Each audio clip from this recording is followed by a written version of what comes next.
Hey guys, Chris Rager here, voice of Mr. Satan in Dragon Ball Z, voice of Arlong from One Piece Season 1, very bad fish man, and if you're a Borderlands 2 or 3 fan, Mr. Torg, lots of explosions.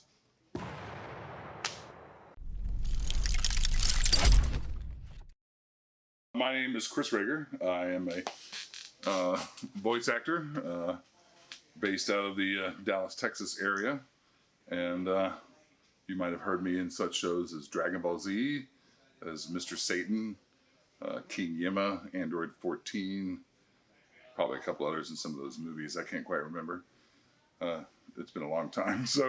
But yeah, that's who I am. Who are you? No, I'm kidding. Well, I started in 1999, so I guess that's about 22 years, maybe 21 some change or whatever, but 1999 is when I joined the cast in the Cell Saga, and I've been him ever since.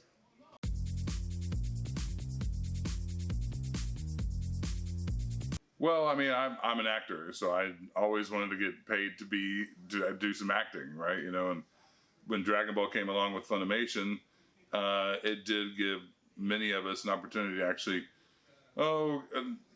maybe not a regular paycheck, but maybe a consistent paycheck. You know, there was going to be more money around the corner kind of thing. And, you know, that's the dream. You want to get paid to perform. And so I was happy that I booked the part and got just that. So, but yeah.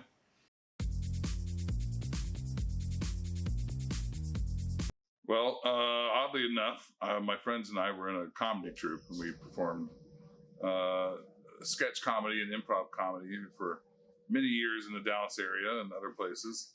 And my friend, Mike McFarland, who you might remember or know as Master Roshi, came into the rehearsal hall one day before a show and said that he had booked this part and that they needed other actors for these cartoon voices. And I was like, man, you booked a part as a cartoon voice? He's like, yeah. I was like, well, I'm definitely going to get one. You know, if they gave you a part, you know, just give Mike a hard time. But he was able to set up for me to go in and get an audition. And I don't fully remember if there were other characters that day that I auditioned for.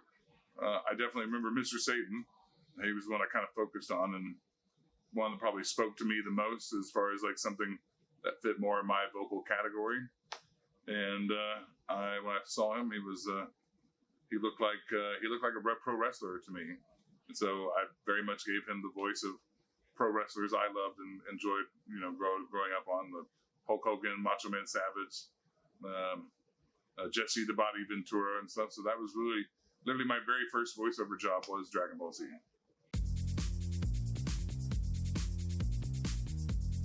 Oddly enough, I'd always been a bit of a performer, a bit of a class clown and those kinds of things. Definitely talked a lot in school. And I was in the band, however, and that did not allow me to do much outside of that, just because we had things going on a lot of the time. And but I'd always, you know, wanted to, but never had the opportunity, or never took the opportunity, I should say. When I went to college, I was very much into art and graphics and that kind of thing, and so I was kind of going down that road. One time I signed up for my drawing 2 class one semester, and I had to pay for my college. It was community college, and so I paid for it myself. It wasn't super expensive, but I had to budget my money. And that day of signing up, registration, I came to find out that my drawing 2 class had a lab fee, right? You know, lab fees, they're sons of guns. And it was $16. And I did not budget that $16. I only had enough for the classes. And so I was going to have to pick a different class other than drawing 2. And I thought, you know, it'd be fun. I'll take an acting class. And I did. And, I wasn't really into drawing much after that. And I pretty much at one point dropped all of my regular classes, government, history, biology, those kinds of things. And I was only taking theater classes and doing the plays at the Brookhaven Community College here in Dallas. Not here because right now I'm in Phoenix, but where I'm from in Dallas. And that's kind of where it all started for me. That's really where I kind of got the just I caught the bug, as it were. I fell in love with it, and that's all I wanted to do.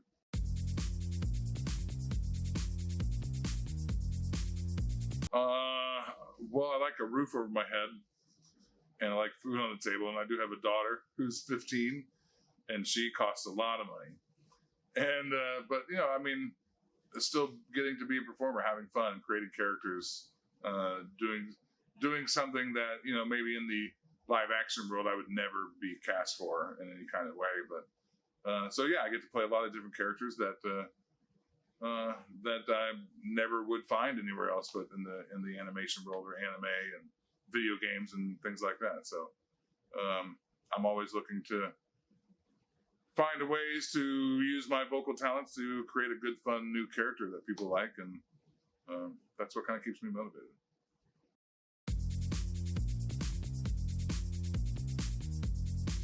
I think the first notable experience was probably when Score Entertainment made the Dragon Ball Z card game, and also a collector card series as well. And I got called into Funimation one day, and they were going to pay me money to sign my name to these cards. I thought, really? Like they want my autograph? That's weird. And so that kind of began a little bit of a realization that maybe I was a part of something that was a little more popular than I thought it would be, and was happy to, for the first time, get someone to pay me for my autograph, which was really crazy, a unique experience,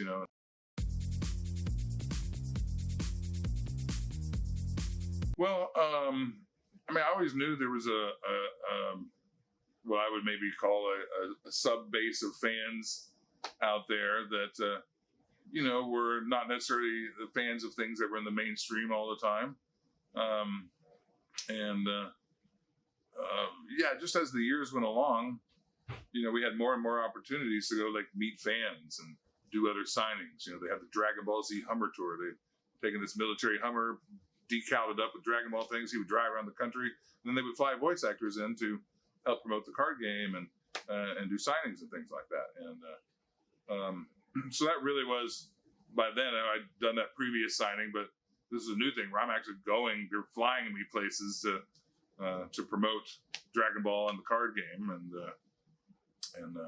I knew that was not anything I'd really done before, and never really expected that was going to be a thing, and I'm glad it did. So that was really probably when I first started realizing, man, this stuff's bigger than I'm aware of. Because I was an anime fan. I definitely watched anime as a kid. I mean, we all watched Speed Racer. Oh. Now you'll have enough money to enter the multi-peak race. Isn't that wonderful? Oh, Speed, we're all so proud of you for what you've done. Right, but definitely shows like what is Gatchaman, but we called it Battle of the Planets, and of course a show that I got to be in when they reprised the show, when they rebooted it, as it were, which is Star Blazers, Battleship Yamato, like 2022 and others. So that was kind of cool because I really loved that show as a kid, and your photon blasters or whatever, photon torpedo or whatever it was. Oh, that might be Star Trek. Whatever, man. They had a big giant gun on the front of their ship and they would blast a hole through you, and it was cool. It was awesome. It was my favorite thing, and I love that show. But this time around, I didn't get to be the good guy. I got to be the bad guy. So I'm blue. I got blonde hair, and I am evil.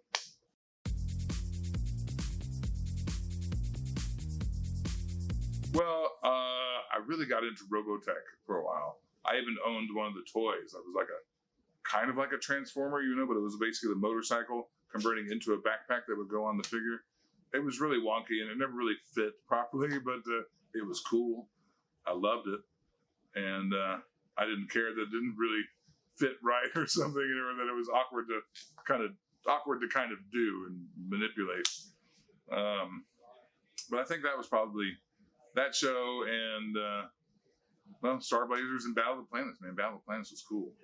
I like to transmute, and they would all, become their icons or whatever, and battle the bad guys. And then to find out, no, spoiler alert, to find out that the bad guy was a girl. I was like, that blew my mind. I loved it.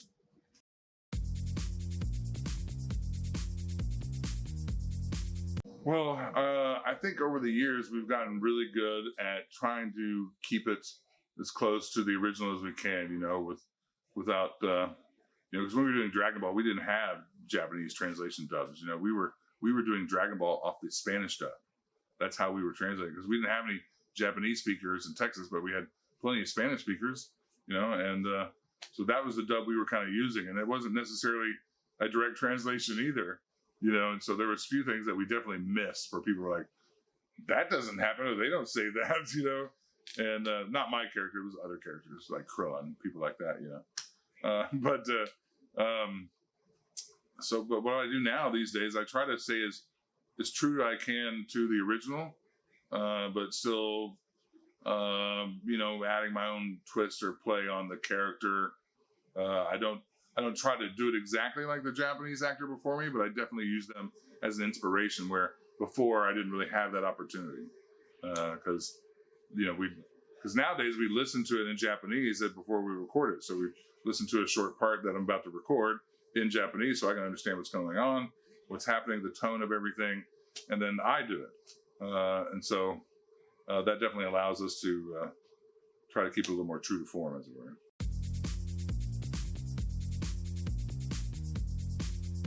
Well, I don't prepare. We don't have time to prepare. A lot of shows that I'm in, I get a call saying, hey, can you come in for this show and this thing? And I'm like, cool.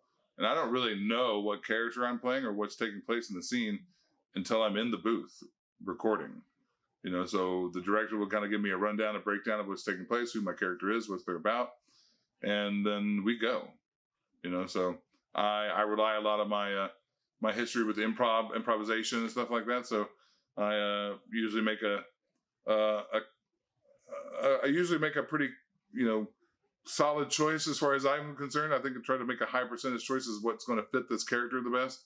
And then I usually let the director kind of guide me from there. So, but I don't really have a lot of time to prepare, is making sure you're good and warmed up and ready to go when you walk in the booth. Because unless it's a character I've been playing for a while and I know the show and I know the director, a lot of times I'm walking in on a brand new character. I've never seen a brand new show I haven't been in. I don't know what's going on.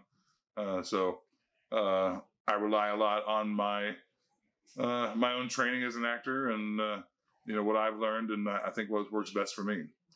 But yeah, very little time to prepare. That this doesn't really exist there.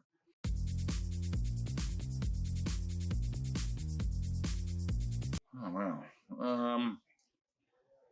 Well, maybe as you kind of go through things, maybe you found that you've chosen a voice that maybe complicates certain reads and things that, a lot of the challenging stuff is that how it's written out in the script and what you go to do to perform it and how that fits into the scene mouth flap wise and tone wise. You find sometimes the scripts don't always work for you, or that, based on, they don't necessarily know how fast my pacing is. I don't know where their pacing is. So kind of being able to try and find that is some of the more challenging stuff. But I think everyone's mostly consistent, and you don't have to work too hard at that. But there definitely, mouth flaps are weird because it's anime and people talk and they leave their mouth open for some reason. I'm like, who does that?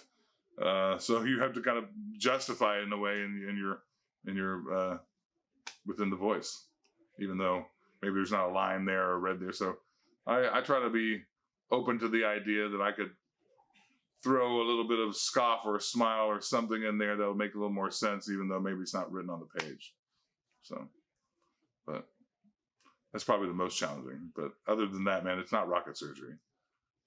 It's not hard to do. It's just something you need to practice before you get good at it.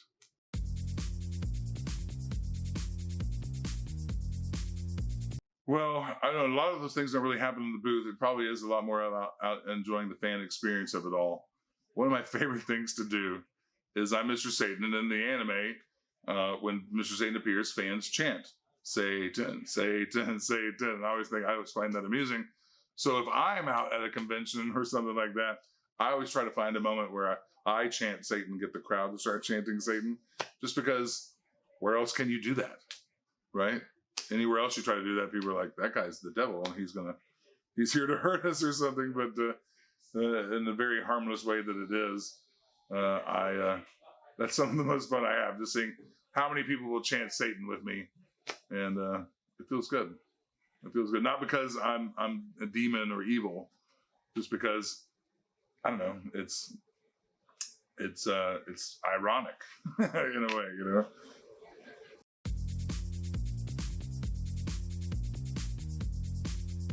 I'd like to go to San Diego.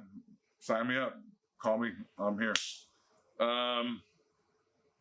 Gosh, you know, I've been doing so many of these for so many years now that they kind of somewhat all run together. But you do have your favorite places. But I've been to MomoCon a few times in Atlanta. I think that's a really fun con. And I really been pretty lucky in not experiencing very many like poorly run conventions, you know. And if it is, I still make the best of it, you know, and have a good time. Yeah, Atlanta is a good place.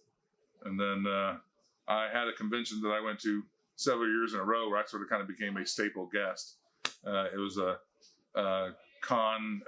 small con in Idaho called Tomodachi Fest. And I probably went to that like 5 years in a row. In fact, one year they threw me, we did a convention inside the convention.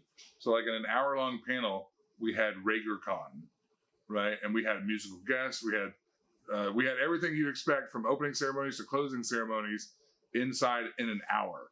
And we just rushed through things and did things. We had, like I said, musical guests and cosplay contests and all this. We just went through it really fast. It was a lot of fun, very hectic and crazy, but that's what made it fun.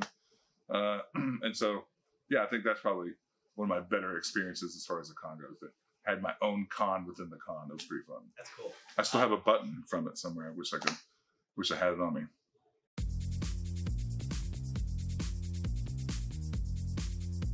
Yeah, what's great about simuldubs is that a lot of this stuff you can talk about pretty quickly. So last year I started in a dub as Veldora Tempest, the Storm Dragon. In that time I was reincarnated as a slime. He was absorbed by Rimuru and, you know, kind of wasn't present, but he was talked about, but he was still there. He was inside of Rimuru because he was in some sort of imprisonment that he could not break the spell of. Now he is... I guess Rimuru has achieved certain powers and was able to give me a body and exit me from himself.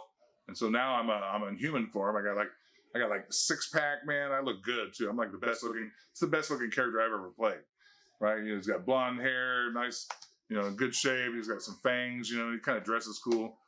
And he's a lot of fun character. So be sure you were watching that. If you're not watching Slime, you're missing out. It's a good anime. I'm currently in a show called Back Arrow as a character Bai Tuatsu, who's really just big, giant, bearded guy, and kind of loud and obnoxious, and he rides in a cool mech, and that's cool. It's a part mech show, so have to get me one of those. And I'm trying to think of any other shows. Oh, Sunny Boy. I have a small part in Sunny Boy, which is a new anime out with Funimation where these kids get transported into an altered dimension and some of them achieve powers or have powers and people become jealous of other people's power. It's a whole thing. I'm not really sure where it's going just yet because it's a little confusing, but it's definitely interesting. So check those out.